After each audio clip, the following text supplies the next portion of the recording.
दोस्तों आज मैं आपको एक लालची लकड़हारे की कहानी सुनाऊंगा। चैनल को लाइक शेयर सब्सक्राइब करें और बेल आइकन को जरूर दबा दें। कृपया अंत तक बने रहें। रामपुर गांव में एक रामलाल नाम का लकड़हारा रहता था। वह अपनी आजीविका चलाने के लिए गांव के पास के जंगल से रोज लकड़ियां चुनता और उन्हें बेचकर कुछ पैसे कमा लेता था।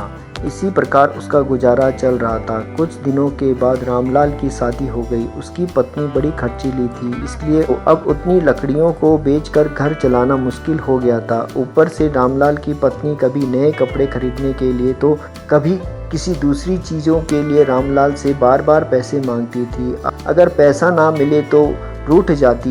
रामलाल अपनी पत्नी से बहुत प्यार करता था, इसीलिए उसकी नाराज़गी वो बर्दाश्त नहीं कर पाता था। रामलाल ने ठान लिया था कि वो अब ज़्यादा लकड़ियाँ इकट्ठा करके बेचेगा ताकि उसकी पत्नी को रोज़ पैसों की कमी ना हो। पत्नी की इच्छा पूरी करने के लिए आज रामलाल घने जंगल तक चला गया और बहुत सारी लकड़ियाँ चुनकर बाजार में बेच ज़्यादा लकड़ियों के ज़्यादा पैसे मिले तो खुश होकर रामलाल ने सारे पैसे अपनी पत्नी को दे दिए। अब रोज़ रामलाल ऐसा ही करने लगा। देखते ही देखते उसके मन में लालच इतना बढ़ गया कि उसने धीरे धीरे पेड़ काटना भी शुरू कर दिया। पेड़ काटने से और ज़्यादा लकड़ियाँ हो जाती थी और उससे अधिक दाम मिलने लगे। लकड़हारा हर हफ्ते एक पेड़ काटता और लकड़ियाँ बेचकर मिलने वालों पैसों से अपनी पत्नी के शौक़ पूरे करता। अब पैसे ज़्यादा आ रहे थे तो घर भी अच्छे से चल रहा था। धीरे धीरे रामलाल ने पैसों को जुए में लगाना शुरू कर दिया। जुआ खेलने की लत ऐसी लगी कि रामलाल एक मोटी रकम इसमें हार गया।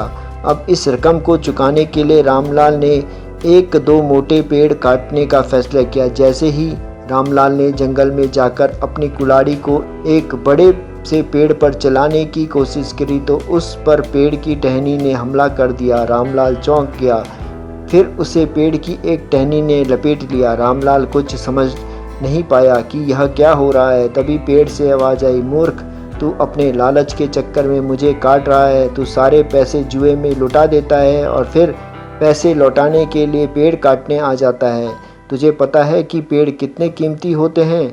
हमारे अंदर भी जान बसती है और तुम इंसानों को जीने के लिए हवा, धूप में छाया और भूख को शांत करने के लिए फल देते हैं, लेकिन तू अपने स्वार्थ के लिए हमें ही काट रहा है। पेड़ ने कहा, आज तू रुक, यही कुल्हाड़ी मैं अब तेरे ऊपर चलाऊंगी। पेड़ की टहनी कुल्हाड़ी से रामलाल पर वार करने ही वाली थी कि वह गिड़गिड़ाने लगा।